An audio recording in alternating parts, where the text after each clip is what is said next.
Hello and welcome to Andy's Reviews. Today I'm going to be reviewing Inception, the Christopher Nolan helmed Leonardo DiCaprio, Ellen Page, Marion Cotillard. Can I go on? The cast is superb. Inception. Okay, first thing to say about Inception is I get the impression there's been a slight backlash in the weeks following the film's release, that it's kind of doesn't really have a point. The audience struggles to feel emotionally engaged with the characters, and the fact that some of the supporting cast are undeveloped, and I just want to come back on some of the themes of the story and the overall context of the piece.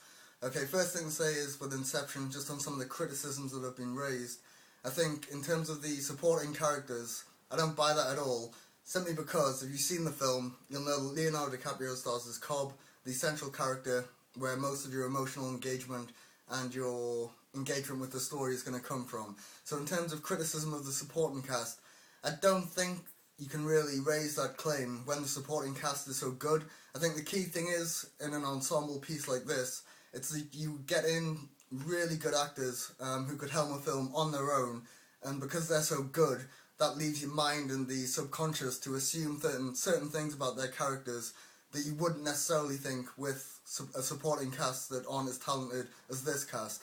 I think, to give two examples of this, when Leonardo DiCaprio goes to Mombasa to meet with Ames, when Ames mentions the guy who's going to help them to fall 3 levels deep into the dream, the slight smile on his face when he mentions that character, and Leonardo DiCaprio's dialogue with him when he meets him at the casino table, already the script gives you a sense of the relationship that they've had in the past, slightly humorous, and there is some depth there that your mind can assume if you're intelligent enough. I think another key point is when Joseph Gordon-Levitt is with Cobb on the plane, and he actually says to him, "I know how much you want to go home," and kind of he understands the past that Cobb has, and kind of their relationship is kind of, it's unspoken, but if it's spoken enough for you to know enough about the supporting cast.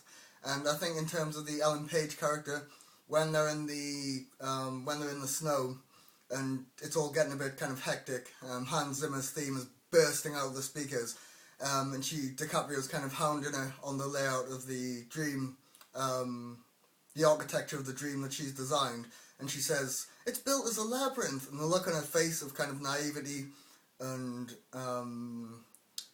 slightly, it's ambiguous, but you can read enough into that look to understand that she's been kind of thrust in this situation without kind of understanding the effects that it could have on every member of the group. So, okay, that group dynamic is superb. And in terms of Marion Cotillard, central to the themes of this picture, her character is absolutely superbly developed.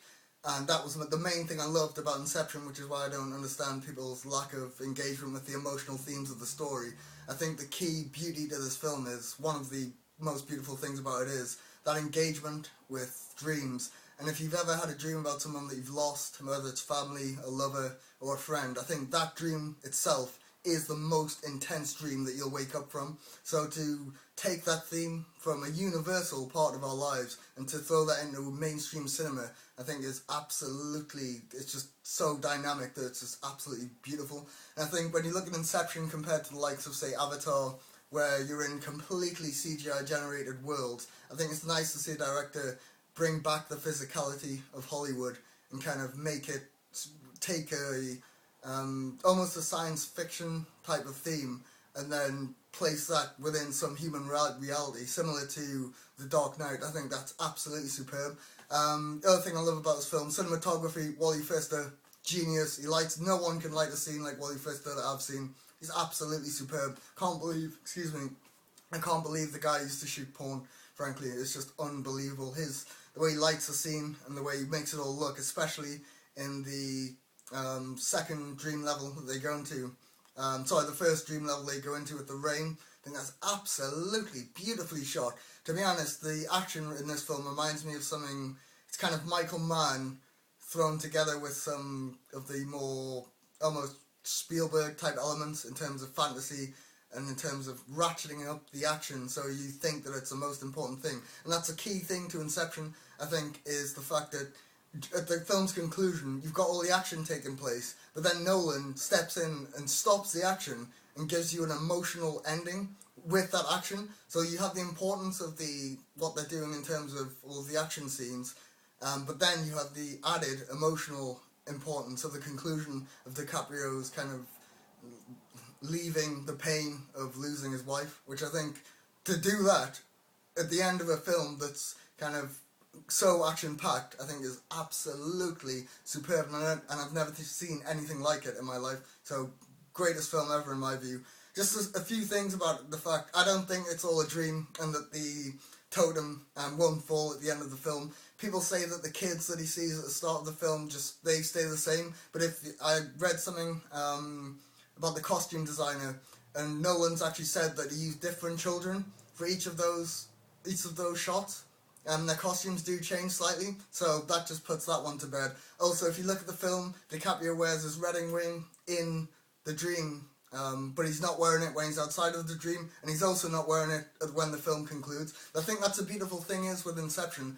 Whatever you want it to be, whether it's that type of kind of, whoa, what's going on type thing, or if you want the action, or if you want the emotional engagement, it's all there. And just to conclude this review, I think I'll quote Marion Cotillard on this.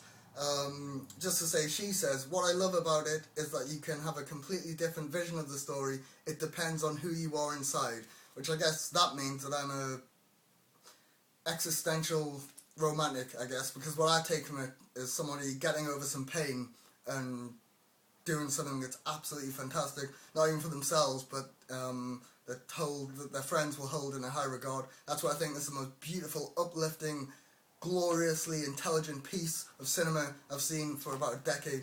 It kind of puts all of the cinema I've seen to shame. Okay, thank you, and that's me out. Okay, enjoy your day.